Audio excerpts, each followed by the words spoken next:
स्वागत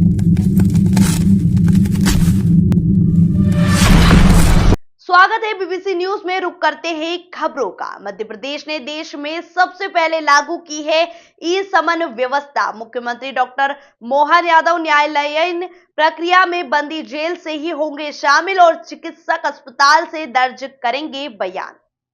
doctor B R. Ambedkar सामाजिक विज्ञान विश्वविद्यालय को सेंटर ऑफ एक्सीलेंस के रूप में विकसित किया जाएगा। देवी अहिल्या और रानी दुर्गावती ने महिला सशक्तिकरण के अनुपम उदाहरण प्रस्तुत किए। परिवार और समाज के हित में 19 धार्मिक नगरों व ग्राम पंचायतों में पूर्ण शराबबंदी। मुख्यमंत्री ने कैबिनेट बैठक के पूर्व मंत्रिपरिषद के सदस्यों को किया संबोधित। मुख्यमंत्री डॉक्टर मोहन यादव ने कहा है कि लोक माता देवी अहिल्याबाई की 300वीं जयंती के उपलक्ष्य में मंत्रिपरिषद की बैठक का आयोजन मां नर्मदा के किनारे होलकर शासकों की राजधानी रहे महेश्वर में किया गया। देवी अहिल्या माता हो या रानी दुर्गावती, दोनों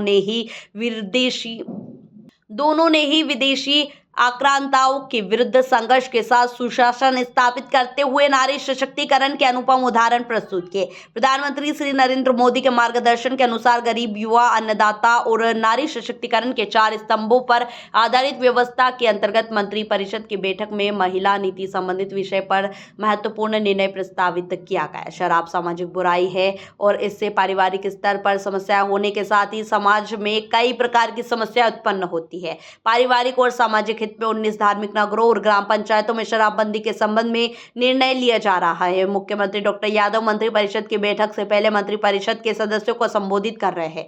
मुख्यमंत्री डॉक्टर यादव ने कहा है कि डॉक्टर भीमराव अंबेडकर प्रख्यात विधि विशेषज्ञ थे। उनकी जन्मस्थली मऊ में स्थापित डॉक्टर भीमराव अंबेडकर सामाजिक विज्ञान विश्वविद्यालय को सेंटर ऑफ एक्सीलेंस के रूप में भी विकसित किया जाएगा। विश्वविद्यालय में विधि संकाय स्थापित करने के उद्देश्य से आधारभूत संरचनाओं के लिए 25 करोड़ रुपए का प्रस्ताव भी है। मुख्यमंत्री डॉक्टर यादव ने जानकारी दी कि भोपाल में दिनांक 23 जनवरी को लोकार्पित सेतु का नामकरण डॉक्टर अंबेडकर पर किया गया है। मुख्यमंत्री डॉक्टर यादव ने कहा है कि 3 नए आपराधिक कानून के क्रियान्वयन के अंतर्गत मध्य प्रदेश ने देश में सबसे पहले ई समन व्यवस्था लागू की। केंद्रीय गृह मंत्री अमित शाह के द्वारा नए आपराधिक कानून के क्रियान्वयन के संबंध में दिल्ली में ली गई बैठक में नए कानूनों के क्रियान्वयन की दृष्टि से मध्य प्रदेश की अग्रणी व आदर्श राज्य के रूप में सराहना हुई। इस व्यवस्था से पुलिस बल के समय और संसाधनों की बचत होगी। मुख्यमंत्री डॉक्टर यादव ने कहा कि बंदी जेल में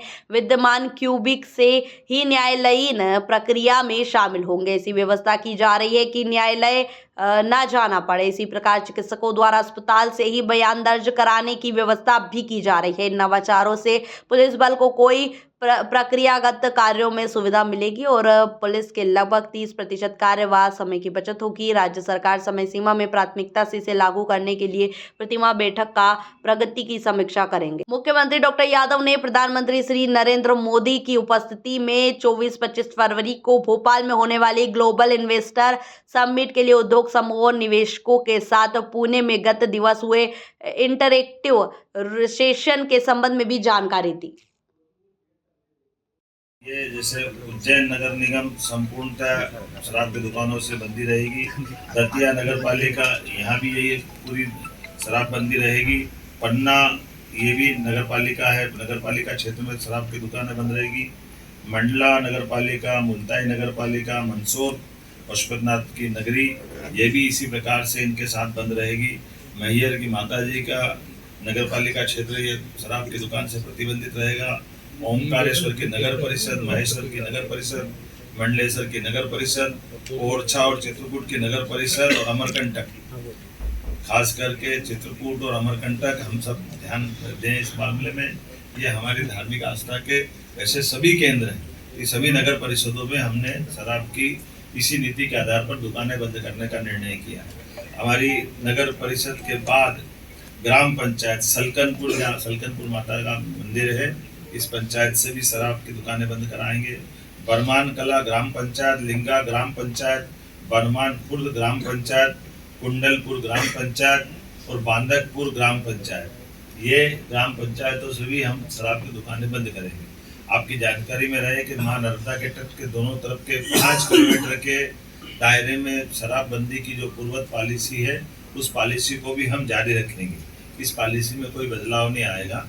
कुल मिलाकर के प्रदेश भर से जो मैंने आपके बारे में बताने का प्रयास किया है कि हम ये शराबबंदी का दिशा चलेंगे। एक मुख्य कारण यहाँ की बैठक करने का और भी था, कैबिनेट की बैठक का, जो नारी सशक्तिकरण की दिशा में हमारे यशस्वी प्रधानमंत्री की जो भावना है, गरीब, महिला, किसान और युवा, ऐसे में युवा और किसान की पॉलिसियां हमने मिशन मोड में पिछली कैबिनेट में लाए थे।